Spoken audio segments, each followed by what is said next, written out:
Friends, स्वागत है आप सभी का आपके अपने YouTube channel CDP Himanshi ma'am पर। तो दोस्तों, आज की क्लास है हमारी मैथ्स पेडागोजी की। यहाँ से क्वेश्चन जो आपके अभी तक शिफ्टें हुई हैं, उसमें जो क्वेश्चन बनते आ रहे हैं वही क्वेश्चन हम लोग आज करने वाले हैं, और आगे कौन से क्वेश्चन बन सकते हैं उनके बारे में भी बात करेंगे। तो चलिए शुरू करते हैं अपनी आज की क्लास को शुरू करने से पहले सभी लोग एक बार वीडियो को शेयर कर दीजिए अपने साथी मित्रों के पास में, और जितने लोग नए जुड़ रहे हैं चैनल को सब्सक्राइब कर लीजिए। बाकी सभी लोग लाइक कर लें वीडियो को। फिर शुरू करते हैं क्लास। तो क्वेश्चन नंबर 1 है, एनसीएफ 2005 के अनुसार प्राथमिक स्तर पर गणित शिक्षण का उद्देश्य निम्नलिखित में से कौन सा नहीं है। आपको बताना है कि गणित शिक्षण का उद्देश्य निम्नलिखित में से कौन सा नहीं है एनसीएफ 2005 के अनुसार। ऑप्शन नंबर 1 है, गणित को बच्चे की जिंदगी के अनुभव का भाग बनाना। दूसरा है, समस्या समाधान और समस्या प्रस्तुत करने के कौशल को प्रोत्साहित करना। तीसरा है, तर्कसंगत विचारों को प्रोत्साहित करना। और चौथा है, गणित में उच्चतर और अमूर्त पढ़ाई की तैयारी कराना। सभी लोगों को बताना है क्वेश्चन नंबर 1 का कौन सा ऑप्शन हो जाएगा सही। इसी प्रकार के मैथ्स पेडागोजी के आपके एग्जाम में लगातार क्वेश्चन देखने को मिल रहे हैं, तो आप लोग लगातार क्लास में बने रहिए। 20 क्वेश्चन कराने वाले हैं, 20 के 20 क्वेश्चन आप लोग देखिए किस प्रकार के क्वेश्चन आपके एग्जाम में बन रहे हैं मैथ्स पेडागोजी के। तो इसका हो जाएगा ऑप्शन नंबर डी। क्या हो जाएगा? प्राथमिक स्तर पर अगर आप बच्चे को उच्चतर और अमूर्त पढ़ाई करवाओगे तो बच्चा कुछ भी समझ और पढ़ नहीं पाएगा, इसीलिए इसका ऑप्शन नंबर डी हो जाएगा। क्या हो जाएगा? गणित में उच्चतर और अमूर्त पढ़ाई की तैयारी आपको नहीं कराना है प्राथमिक स्तर पर, तो इसका यही आंसर सही हो जाएगा। देखते हैं अगला क्वेश्चन। क्वेश्चन नंबर 2 है, बच्चों में स्थानिक समाज के विकास के लिए निम्नलिखित में से कौन सी गतिविधि सबसे उपयुक्त है। तो पहला ऑप्शन है, बोतल का शीर्ष दृश्य खींचना। दूसरा है, मानचित्र पर शहरों का पता लगाना। तीसरा है, चंद्रमा के उदय का समय नहीं। और चौथा है, एक संख्या रेखा पर संख्याओं का प्रतिनिधित्व करना। तो क्वेश्चन नंबर 2 का सभी को करना है आंसर। क्वेश्चन क्या है, बच्चों में स्थानिक समाज के विकास के लिए निम्नलिखित में से कौन सी गतिविधि सबसे उपयुक्त है। तो जो लोग इसका कर रहे हैं ऑप्शन नंबर 1 यानी कि ए, उनका सबका सही है। बोतल का शीर्ष दृश्य खींचना, ऑप्शन नंबर ए इसका सही आंसर हो जाएगा। चलते हैं अगले क्वेश्चन पर।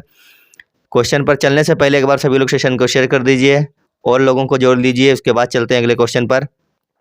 जितने भी लोग इस समय जुड़ चुके हैं सभी लोग सेशन को शेयर करेंगे एक बार। चलिए देखते हैं अगला क्वेश्चन। क्वेश्चन है, राष्ट्रीय पाठ्यचर्या रूपरेखा 2005 के अनुसार यानी एनसीएफ 2005 के अनुसार विद्यालयों में गणित शिक्षण का संगठन उद्देश्य है। आपको बताना है एनसीएफ 2005 के अनुसार विद्यालयों में गणित शिक्षण का संगठन उद्देश्य क्या है। पहला ऑप्शन दिया गया है, संख्यात्मक कौशलों का विकास। दूसरा है, बीजगणित पढ़ाना। और तीसरा है, परिकलन का मापन पढ़ाना। और चौथा है, रैखिक बीजगणित से संबंधित दैनिक जीवन की समस्याओं की शिक्षा। तो सभी लोग बताइए एनसीएफ 2005 के अनुसार विद्यालयों में गणित शिक्षण का संगठन उद्देश्य क्या है। क्वेश्चन नंबर 3 का हो जाएगा ऑप्शन नंबर ए। क्या हो जाएगा? संख्यात्मक कौशलों का विकास करना। आगे देखते हैं। क्वेश्चन नंबर 4 है, गणितीय खेल और पहेलियाँ मदद करते हैं। गणितीय खेल और पहेलियाँ किस चीज़ में मदद करते हैं आपको बताना है। ऑप्शन देखते हैं। पहला ऑप्शन दिया गया है, गणित की प्रति सकारात्मक अभिवृद्धि को विकसित करने में। दूसरा ऑप्शन दिया गया है, समस्या के समाधान के कौशल को प्रोत्साहित करने में। तीसरा ऑप्शन दिया गया है, गणित को आनंददायक बनाने में। और चौथा ऑप्शन है, गणित और प्रतिदिन के विचारों में संबंध स्थापित करने में। तो आपको बताना है कि गणितीय खेल और पहेलियाँ किस प्रकार से मदद करते हैं। क्वेश्चन नंबर 4 का हो जाएगा ऑप्शन नंबर डी। गणित और प्रतिदिन के विचारों में संबंध स्थापित करने में गणितीय खेल और पहेलियाँ मदद करते हैं। तो ऑप्शन नंबर डी इसका सही आंसर हो जाएगा। लगातार आप बने रहिए, क्लास को बिना स्किप किए हुए देखना है। और जितने भी लोग चैनल पर आज पहली बार विजिट कर रहे हैं या फिर हमारी क्लास को पहली बार देख रहे हैं, सभी लोगों से यही बोलना है कि चैनल को सब्सक्राइब कर लीजिए अगर आपको शिक्षक और शिक्षिका बनना है तो। देखते हैं अगला क्वेश्चन। क्वेश्चन है, निम्नलिखित में से कौन सा कथन सत्य नहीं है। गणित सीखने के संबंध में इनमें से आपको बताना है कौन सा कथन सत्य नहीं है। तो पहला ऑप्शन है, गणित में प्रदर्शन करने और उत्कृष्टता प्राप्त करने की क्षमता जन्मजात है। दूसरा ऑप्शन है, शिक्षार्थियों के बारे में शिक्षार्थी की धारणाओं को सीखने के परिणामों पर शक्तिशाली प्रभाव पड़ता है। तीसरा है, छात्रों की सामाजिक आर्थिक पृष्ठभूमि गणित में उनके प्रदर्शन को प्रभावित करती है। चौथा ऑप्शन है, स्कूल की शिक्षा की भाषा गणित में बच्चों के प्रदर्शन को प्रभावित कर सकती है। तो काफ़ी अच्छा क्वेश्चन है। निम्नलिखित में से कौन सा कथन ऐसा है जो सत्य नहीं है गणित सीखने के संबंध में। तो क्वेश्चन नंबर 5 का हो जाएगा ऑप्शन नंबर ए। गणित में प्रदर्शन करने और उत्कृष्टता प्राप्त करने की क्षमता जन्मजात नहीं होती है, बल्कि गणित सब्जेक्ट एक ऐसा है कि जो बच्चा जितना ज़्यादा अभ्यास करेगा उसकी गणित उतनी अच्छी होती चली जाती है। तो यही गलत है कि हर बच्चे में गणित की क्षमता जो है जन्मजात नहीं होती है। देखते हैं अगला क्वेश्चन। क्वेश्चन है एनसीएफ 2005 की अनुशंसा के अनुसार प्राथमिक विद्यालयों का गणित पाठ्यक्रम कैसा होना चाहिए। काफ़ी अच्छा क्वेश्चन है और एग्जाम में आ भी चुका है कि एनसीएफ 2005 की अनुशंसा के अनुसार प्राथमिक विद्यालयों का पाठ्यक्रम कैसा होना चाहिए। ऑप्शन है छात्रों के प्रतिदिन के अनुभवों से संबंधित होना चाहिए, कार्य विधिक ज्ञान को केंद्रित होना चाहिए, या फिर गणितीय संकल्पना में कठोरता देने वाला होना चाहिए, या फिर छात्रों को प्रगामी गणित के लिए तैयार करने वाला होना चाहिए। तो बताना है आपको एनसीएफ 2005 की अनुशंसा के अनुसार प्राथमिक विद्यालय का गणित पाठ्यक्रम कैसा होना चाहिए। तो इसका हो जाएगा ऑप्शन नंबर ए, कैसा होना चाहिए, छात्रों के प्रतिदिन के अनुभवों से संबंधित होना चाहिए। ऑप्शन नंबर ए इसका सही है। एनसीएफ 2005 के अनुसार जो है गणित का शिक्षण कैसा होना चाहिए, पाठ्यक्रम कैसा होना चाहिए, छात्रों के प्रतिदिन के अनुभवों से संबंधित गणित का पाठ्यक्रम होना चाहिए। आगे देखते हैं। क्वेश्चन है निम्नलिखित समस्याओं में से कौन सा गणित में प्रश्न हल करने का कौशल है।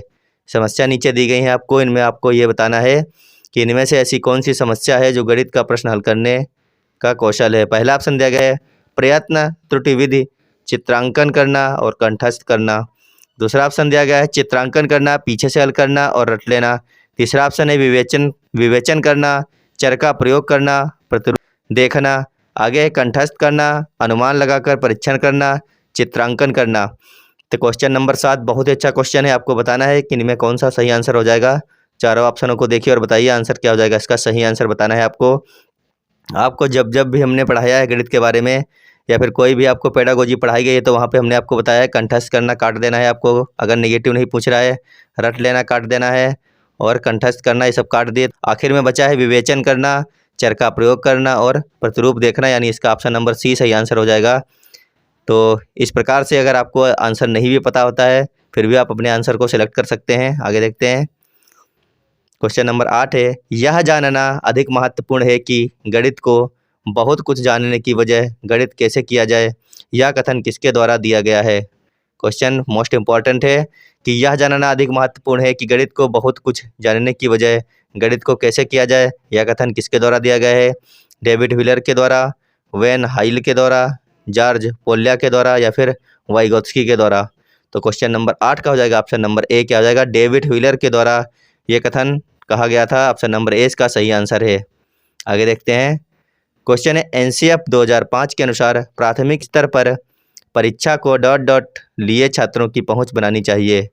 तो इसका आंसर देखते हैं क्या हो जाएगा। पहला ऑप्शन दिया गया है व्यवहारिक और समस्या समाधान कौशल।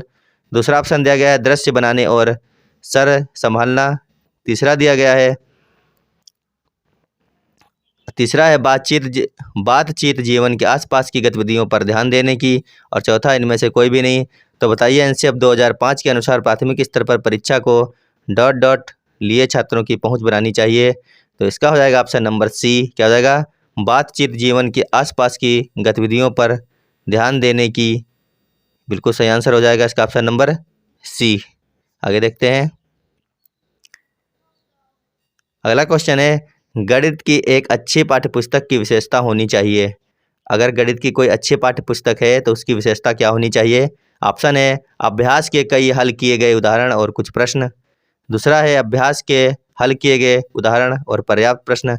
तीसरा है सभी अभ्यास हल किए गए हैं, और चौथा है इनमें से सभी। तो बताइए गणित की एक अच्छी पाठ्यपुस्तक की क्या विशेषता होनी चाहिए। क्वेश्चन नंबर 10 का हो जाएगा ऑप्शन नंबर बी, अभ्यास के हल किए गए उदाहरण और पर्याप्त प्रश्न होने चाहिए।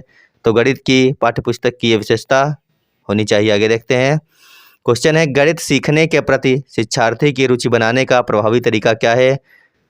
अगर आपकी क्लास के बच्चे आप जब गणित पढ़ाने जाते हैं तो आप में रुचि नहीं लेते हैं, तो आपको यहाँ पे ये बताने की ज़रूरत है कि गणित सीखने के प्रति शिक्षार्थी की रुचि बनाने का प्रभावी तरीका क्या हो जाएगा। पहला ऑप्शन दिया गया है शिक्षण विषयक शिक्षार्थी अनुभव से संबंधित होना चाहिए। दूसरा है शिक्षार्थी द्वारा पूर्व अर्जित ज्ञान को पुनः याद करना। तीसरा है अवधारणा के अनुप्रयोग को दैनिक जीवन स्थितियों के साथ संबंधित करना। चौथा है उपरोक्त सभी। तो क्वेश्चन नंबर 11 का सभी लोग आंसर कीजिए। गणित सीखने के प्रति शिक्षार्थी की रुचि बनाने का प्रभावी तरीका क्या हो जाएगा? तो क्वेश्चन नंबर 11 का हो जाएगा ऑप्शन नंबर डी। ये सारे के ही सारे तरीका कैसे हैं? प्रभावी तरीका है गणित सीखने के लिए। आगे देखते हैं, निम्नलिखित में से कौन सा सिद्धांत प्रायोजना विधि का नहीं है? आपको बताना है इनमें से ऐसा कौन सा सिद्धांत है जो प्रायोजना विधि का नहीं है। पहला ऑप्शन है क्रियाशीलता, दूसरा है वास्तविकता, तीसरा है मूल्यांकन और चौथा है उपयोगिता। तो इनमें से ऐसा कौन सा ऑप्शन है जो प्रायोजना विधि का सिद्धांत नहीं है? क्वेश्चन नंबर 12 का हो जाएगा ऑप्शन नंबर सी। क्या हो जाएगा? मूल्यांकन जो है ये प्रायोजना विधि का सिद्धांत नहीं है। चलते हैं अगले क्वेश्चन पर। क्वेश्चन पर चलने से पहले जितने भी लोग नए जुड़ रहे हैं सभी लोग चैनल को सब्सक्राइब कर लीजिए। बाकी सभी लोग वीडियो को, अगर वीडियो अच्छी लग रही है तो लाइक कर लीजिए और एक बार फिर से शेयर कर दें इस वीडियो को सभी के पास में। तो देखते हैं अगला क्वेश्चन। क्वेश्चन है, जिस विधि से पहले नियम बाद में उदाहरण बताए जाते हैं वह कौन सी विधि है? पहले नियम और बाद उदाहरण बताए जाते हैं तो वह कौन सी विधि हो जाएगी? आगमन विधि, निगमन विधि, समस्या समाधान विधि या फिर ह्यूरिस्टिक विधि। तो आप बताइए ऐसी कौन सी विधि है जिसमें पहले नियम और बाद में उदाहरण बताए जाते हैं? रूल टू एग्जाम्पल चलने वाली जो विधि होती है वो होती है निगमन की विधि। कौन सी होती है? निगमन की विधि में पहले नियम बाद में उदाहरण बताए जाते हैं, और जबकि आगमन की विधि में उदाहरण और बाद में नियम बताए जाते हैं। तो क्वेश्चन नंबर 13 का हो जाएगा ऑप्शन नंबर बी। ऐसी कौन सी विधि है जिसमें पहले नियम बाद में उदाहरण बताए जाते हैं? तो वह हो जाएगा निगमन की विधि। इसके जस्ट विपरीत होता है आगमन की विधि, इसमें पहले उदाहरण बताए जाते हैं और बाद में नियम बताए जाते हैं। तो इसका हो जाएगा ऑप्शन नंबर बी। क्या हो जाएगा? निगमन विधि हो जाएगा इसमें। आगे देखते हैं, क्वेश्चन है, वास्तविक जिंदगी से गणित का संबंध बनाने के लिए और अंतर विषयों को विकसित करने के लिए निम्नलिखित में से किन मूल्यांकन योजनाओं का उपयोग किया जाता है? क्वेश्चन क्या है? वास्तविक जिंदगी से गणित का संबंध बनाने के लिए और अंतर विषयों को विकसित करने के लिए निम्नलिखित में से किन मूल्यांकन योजनाओं का उपयोग किया जाता है? ऑप्शन है, पहला ऑप्शन देगा क्षेत्रीय भ्रमण, मौखिक परीक्षा, ड्रिल, कार्यपत्रक। दूसरा ऑप्शन है सर्वेक्षण, परियोजना और जांच सूची। तीसरा है क्षेत्रीय भ्रमण, मौखिक परीक्षा, जांच सूची। चौथा ऑप्शन दिया गया है क्षेत्रीय भ्रमण, सर्वेक्षण और परियोजना। तो क्वेश्चन नंबर 14 का जो हो जाएगा सही आंसर हो जाएगा ऑप्शन नंबर डी। क्या हो जाएगा? क्षेत्रीय भ्रमण, सर्वेक्षण और परियोजना इसका सही आंसर हो जाएगा। ऑप्शन नंबर डी इसका सही आंसर है। आगे देखते हैं, क्वेश्चन है, निम्नलिखित में से कौन सा विषय एनसीएफ 2005 के अनुसार प्राथमिक गणित पाठ्यक्रम का हिस्सा नहीं है? तो आपको बताना है इनमें से ऐसा कौन सा विषय है जो एनसीएफ 2005 के अनुसार प्राथमिक गणित पाठ्यक्रम का हिस्सा नहीं है। तो सभी लोग इसका आंसर करेंगे एक बार। क्वेश्चन नंबर 15 का सभी लोग आंसर कीजिए।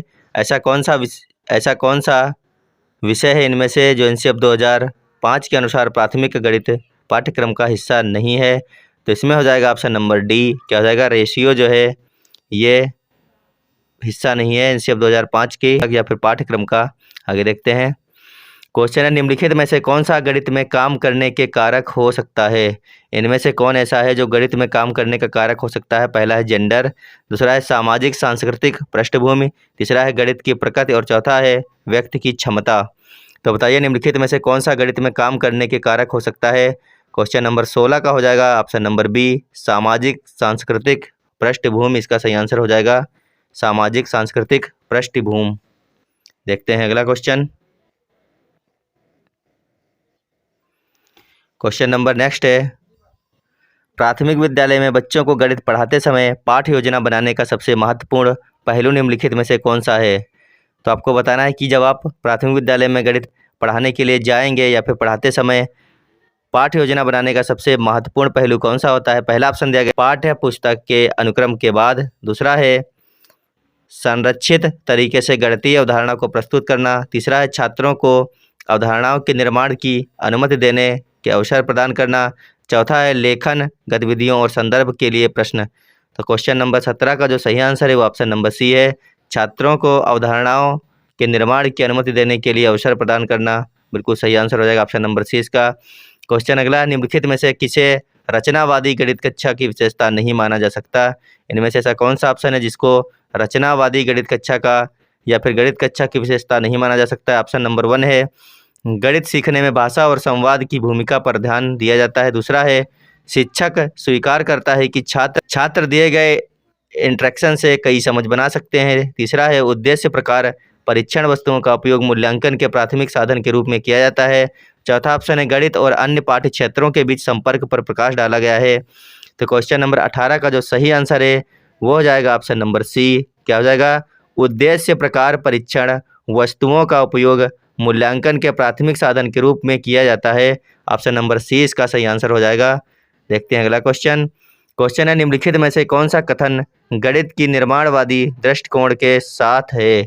आपको बताना है इनमें से ऐसा कौन सा कथन है जो गणित की निर्माणवादी दृष्टिकोण के साथ में है। पहला ऑप्शन दिया गया है गणित सीखने के तथ्यों के बारे में है। दूसरा ऑप्शन दिया गया सत्य की खोज के लिए गणित की आवश्यकता होती है। तीसरा है गणित पूरी तरह से वस्तुनिष्ठ है। और चौथा है विजुअलाइजेशन गणित का एक महत्वपूर्ण पहलू है, या फिर गणित पूरी तरह से वस्तुनिष्ठ है, या फिर सत्य की खोज के लिए गणित की आवश्यकता है, या फिर गणित सीखने के तथ्यों के बारे में है। तो क्वेश्चन नंबर 19 का सही आंसर कीजिए सभी लोग। क्या हो जाएगा? तो क्वेश्चन नंबर 19 का हो जाएगा ऑप्शन नंबर डी। क्या हो जाएगा? विजुअलाइजेशन गणित का एक महत्वपूर्ण पहलू होता है। ऑप्शन नंबर डी इसका सही आंसर हो जाएगा।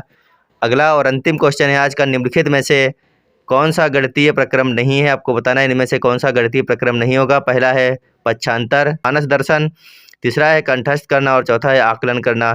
तो क्वेश्चन नंबर 20 का सभी लोग आंसर कीजिए। इनमें से गणितीय प्रक्रम क्या नहीं होगा? हमने आपको बताना है रटना है ना, और कंठस्थ करना ये सब नहीं होते हैं। तो इसमें यही नहीं होगा, कंठस्थ करना नहीं होगा, यानी ऑप्शन नंबर सी इसका हो गया सही आंसर।